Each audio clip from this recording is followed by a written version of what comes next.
Pay attention to Angela Craig, 44 years old, standing in her kitchen on a Wednesday morning in March 2023. She's laughing with her husband, accepting a kiss on her cheek, reaching for the protein shake he just made for her. She has less than 72 hours left to live. Because James Craig, 45, respected dentist and father of 6, is watching her drink a toxic mixture. On this day, Angela plans to recover her strength and return to her genealogy project. On this day, James plans to make her the final dose fatal. This is the story of 2 weeks that revealed the darkness sleeping beside her. The kitchen security camera told 2 stories. In the first version, you see a happy marriage. James and Angela move around their Aurora, Colorado home like dancers who know each other's steps. They embrace, they joke about crackers. He makes her morning shake while she prepares for her workout. Hey. Oh, I gotta go in. All right. Oh, you got my heart. Love you. See you later, he says, pulling her close. The kiss looks genuine. The smile seems real. This footage could be from any suburban home in America. But watch again. Watch his hands as he moves to the counter, angling his body to block the camera's view. Watch the deliberate way he handles that pink-lidded container. Watch how he checks over his shoulder before adding something to the blend. The shake that will make her dizzy, the shake that will send her collapsing in their home, unable to stand, while their children watch in horror. This is the footage that would later freeze a courtroom in silence. Because here's what makes this case different from every other case you've heard about. James Craig didn't just harm his wife. He documented his love for her while doing it. He kissed her goodbye. He texted her sweet messages. He played the devoted husband on camera while methodically ending her life off camera.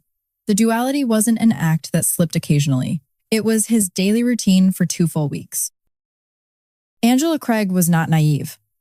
Born in Kansas, the youngest girl among 10 siblings, she grew up reading people and situations.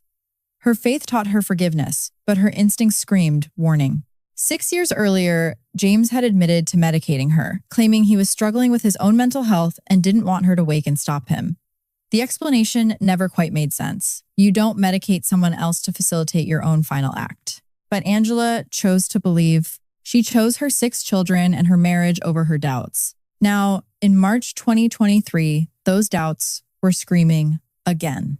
After returning from a genealogy convention in Utah with her sister, Angela fell mysteriously ill. Headaches that felt like her skull was under immense pressure. Dizziness so severe she couldn't walk. Sickness that wouldn't stop. Her internet search history became a desperate medical diary. Sudden headache and dizziness, low blood pressure causes. Why do I feel sedated when I only drank a protein shake? She texted James from the hospital. I feel like someone medicated me. His response was calculated perfection. Given our history, I know that must be triggering. Just for the record, I didn't do that. The phrase, our history did the heavy lifting. It reminded her that she'd stayed after the first incident. It suggested she was anxious. It planted the seed that maybe she was doing this to herself. But Angela knew her body. She knew something was wrong. She accused hospital staff of treating her like a mental health risk. She told James during an argument caught on their home camera. They treated me like I was a suicide risk, like I did it to myself. And like nothing I said could be believed.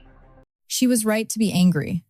James had been telling everyone, nurses, colleagues, his new partner, that Angela had a history of personal struggles. He was building his defense before she was even gone. The tragedy is that Angela almost figured it out. She almost connected the dots between her symptoms and the shakes James made every morning. She almost survived, but her faith in her marriage, her commitment to her children, her belief that the man she'd spent 23 years with couldn't possibly be ending her life, it all added up to just enough doubt to keep her drinking from that pink-lidded container. Karen Kane believed in fate. When she met James Craig at a dental conference in Las Vegas in late February 2023, it felt written in the stars. He was charming, successful, poetic. Over 3 days, they attended dinners and conference events together. They texted into the early morning hours. By the time James left Vegas, he was sending her messages like, I want to forever breathe in the influence of your sweet perfume. The short version is that I love you. May heaven let us bloom together forever. Karen was different from James's other affairs. She wasn't a woman from a dating website who needed financial support. She was a successful orthodontist from Texas, his intellectual equal, his professional peer. She didn't want his money. She wanted his heart. And critically, she wouldn't be with a married man. James would have to be divorced first. He said, feelings, I'm divorcing a woman who's the mother of my children who seems to be trying her hardest to die. She said, it's making me feel super, super guilty. He told her Angela had a history of harming herself with medication stolen from his dental practice. She hadn't. He told her his wife was down about the pending divorce and might take drastic measures. She wasn't even aware divorce was being discussed. When Angela fell ill, James kept Karen updated with a steady stream of texts. Kids said Ange wasn't feeling well, went to lie down. I couldn't get her to respond. She said she felt dizzy and has blurred vision. I came home and been doing homeschool with the girls, but she looks super pale. I'm going to take her to urgent care. She had some pre-workout drink this morning and rode her bike hard for about a half hour. I thought maybe she was just tired, but this is something more, just FYI. Karen responded with concern and love. She had no idea she was being woven into a sinister plot. The messages James sent while sitting outside Angela's ICU room are what true crime analysts call the smoking gun of deception. At 3 p.m. on March 15th, he texted, crashed, intubated. He included a photo, his view into the hospital room where his wife lay fading. 20 minutes after telling his children their mother had no brain activity, he messaged Karen, what you doing tonight? Karen flew to Denver on March 8th. The same day, James ordered his final shipment of toxins. She checked into a hotel, waiting for James to be free. She was still there when detectives found her, still believing James's elaborate story, still thinking she was the innocent other woman in a tragic situation. Learning the truth that she'd been corresponding with a criminal, that her texts had provided him updates while he harmed his wife, shattered her completely. Caitlin, the office manager at Summerbrook Dental, wasn't supposed to open that package. It arrived at the clinic on March 13th, addressed to James Craig.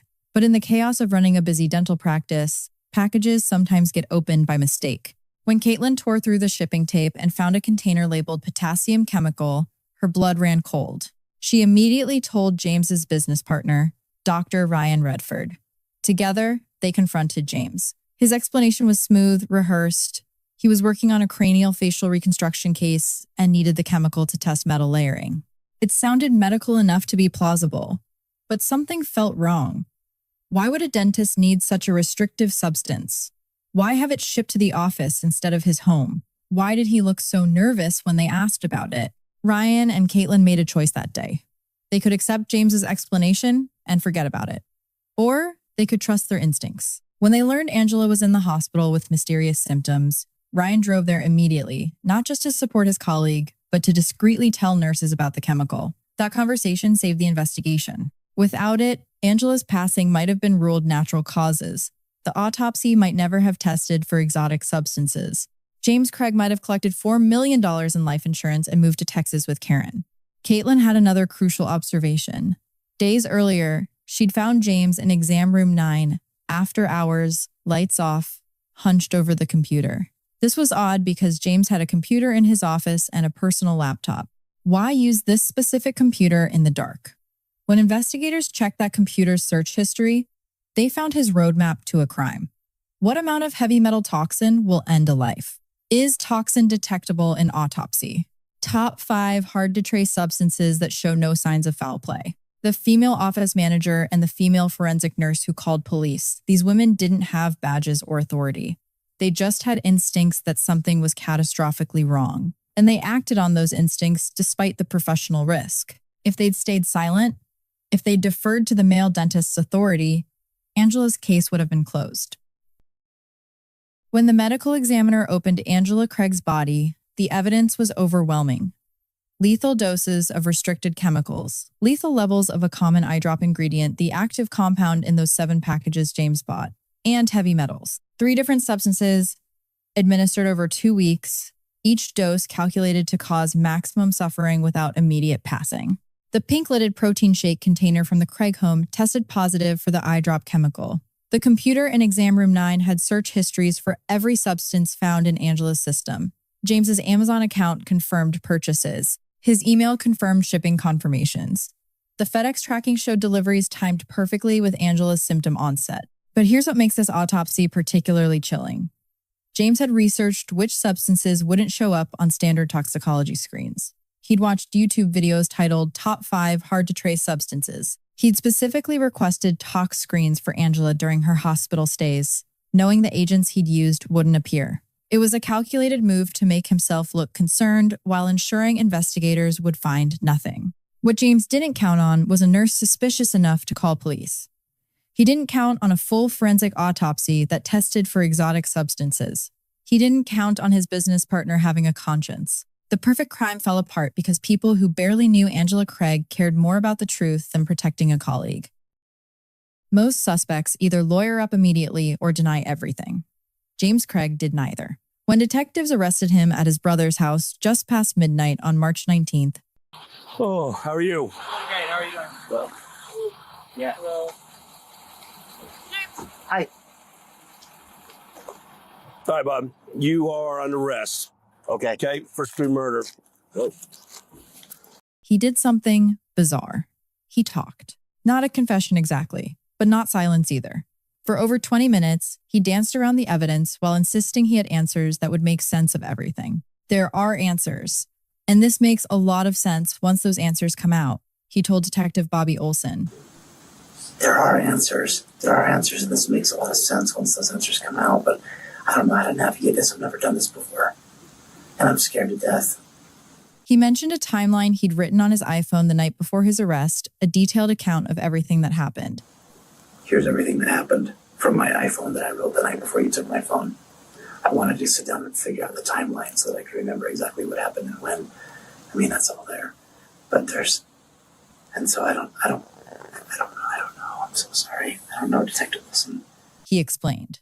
That timeline would later become his defense. Angela had taken the substances herself after learning about his affairs. She'd researched the chemicals, she'd ordered them using his accounts, she'd mixed them into her own shakes. James was just an unlucky husband whose distressed wife had framed him for her own final act. The problem with this story? Zero evidence supported it. Angela's search history showed desperate attempts to diagnose her symptoms, not research into chemicals. Her fingerprints weren't on the containers, her emails didn't show chemical orders. And most damning, why would a woman ending her own life wait until she was in a hospital ICU surrounded by her children and family to take the final lethal dose? Detective Olson didn't buy it. From our standpoint, he's responsible for Angela's passing, she told Angela's family.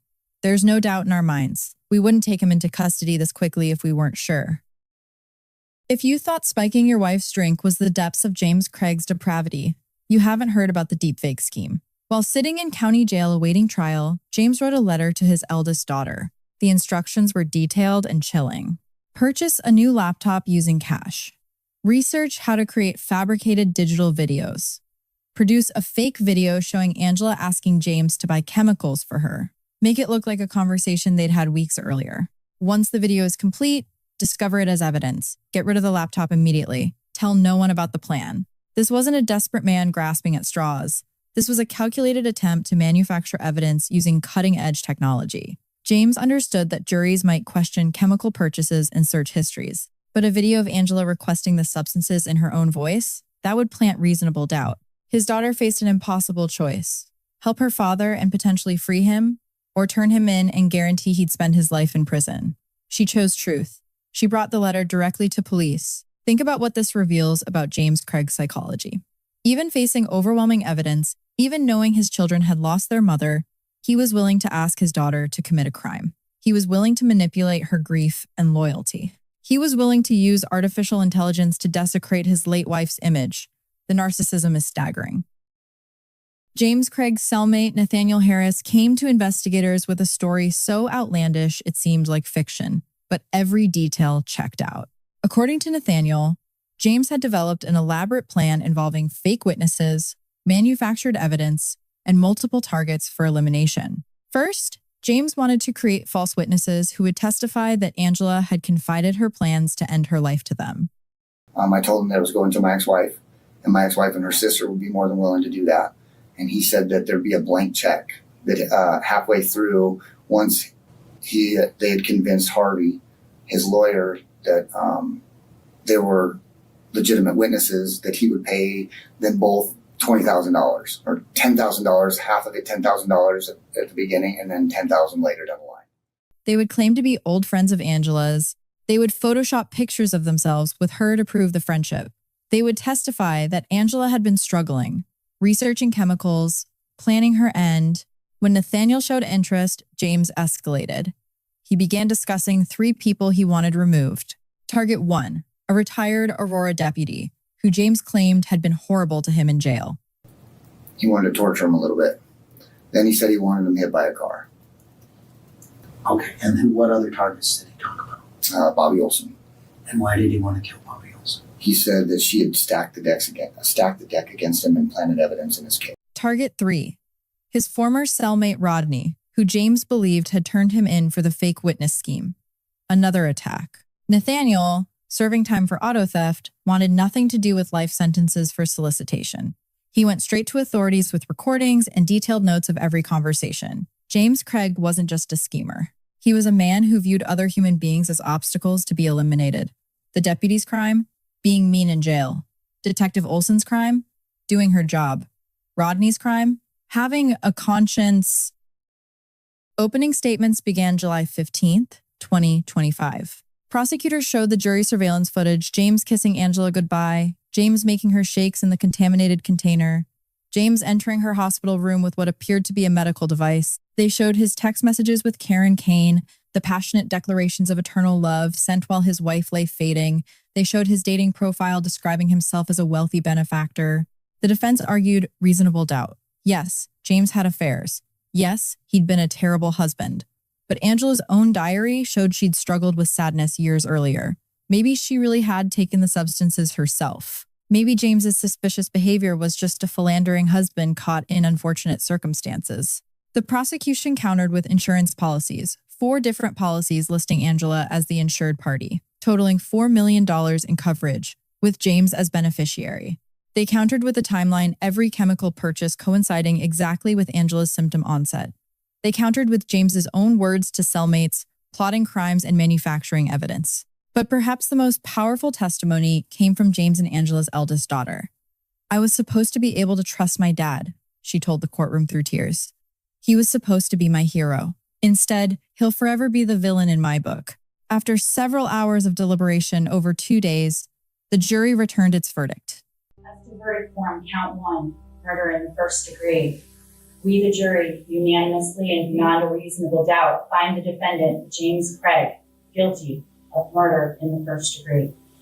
Judge Shea Whitaker imposed a mandatory life sentence without possibility of parole, plus an additional 33 years for solicitation and tampering with evidence. In her statement, Judge Whitaker captured the essence of James Craig's crime. Clearly, Craig wanted out of his marriage, but was unwilling to face the consequences of divorce, especially a divorce initiated by him. He gave in to greed and cowardice, ultimately treating Angela as an object, an obstacle to the life he wanted. An obstacle. That's what 23 years of marriage had become to James Craig. Not a person with dreams and fears, not the mother of his children, not the woman who'd forgiven countless affairs and believed in their family, just an obstacle between him and Karen Kane. Just an obstacle between him and $4 million. Just an obstacle to be removed through methodical cruelty. This case forces us to confront uncomfortable truths about the masks people wear. Was Karen Kane truly innocent? She received hundreds of texts about Angela's declining health. She knew James was married when they started their affair. At what point does willful ignorance become complicity? Why didn't the hospital catch him? James walked into an ICU wearing scrubs, carried a device, administered the substance, and walked out. The disguise was perfect. The timing was calculated. How many other medical crimes succeed because hospitals assume credentials equal trustworthiness? What about Angela's other suspicions? She'd been medicated by James 6 years earlier. She accused him of harming her during this final illness. She searched online desperately for answers. Why didn't anyone take her seriously until she was already dying? Could the children have known? They found their mother collapsing on the floor. They watched her deteriorate over 2 weeks. They saw their father's behavior. Were they too young to understand? Or did family loyalty blind them to warning signs? 6 children lost their mother to cruelty and their father to prison. They lost both parents in a single catastrophic revelation. The eldest daughter, manipulated into nearly creating fabricated evidence, carries the guilt of almost becoming her father's accomplice. The younger children must reconcile memories of family dinners and kitchen kisses with the knowledge that one parent was methodically harming the other. Angela's siblings lost their youngest sister, the genealogy enthusiast who just spent a happy week uncovering family history in Utah. They lost her not to illness or accident, but to calculated malevolence spread across 14 agonizing days. Karen Kane lost the man she thought was her soulmate. More painfully, she must live, knowing her affair provided the motive and cover for a crime. Every I love you text she sent, every plan they made for their future together, it all fueled James's determination to eliminate Angela. And what of the unsung heroes? Caitlin, who opened the wrong package at the right time. Ryan Redford, who trusted his instincts over professional courtesy. The forensic nurse who made that crucial phone call. They saved no one, Angela still died. But they saved justice. They ensured James Craig would never harm another wife, never manipulate another daughter, never destroy another family. Number 13. The Angela Craig case isn't unique because of the method toxins have been a tool for millennia. It's unique because of the documentation. James Craig ended his wife's life while security cameras recorded his affection. He spiked her drink while texting declarations of love. He delivered her final dose while wearing hospital scrubs, hiding in plain sight among the medical professionals trying to save her life. The case proves that the most dangerous person isn't the stranger lurking in the dark. It's the person who kisses you goodbye in the morning, who knows your routines and vulnerabilities, who has access to your food and drinks, who can hide in plain sight because they're supposed to be there. Angela Craig spent 2 weeks passing slowly, searching online for answers, suspecting but unable to prove the truth. She died surrounded by family who loved her, doctors who tried to save her, and a husband who'd been systematically harming her since the moment she returned from Utah. The man who made her morning shakes also made her a widow waiting to happen. The man who planned genealogy trips with her also planned her funeral. The man who fathered her children also orphaned them. This is the story of 2 weeks that revealed evil hiding behind scrubs, smiles, and security camera kisses. This is the story of Angela Craig, who deserved so much better than the man she trusted most.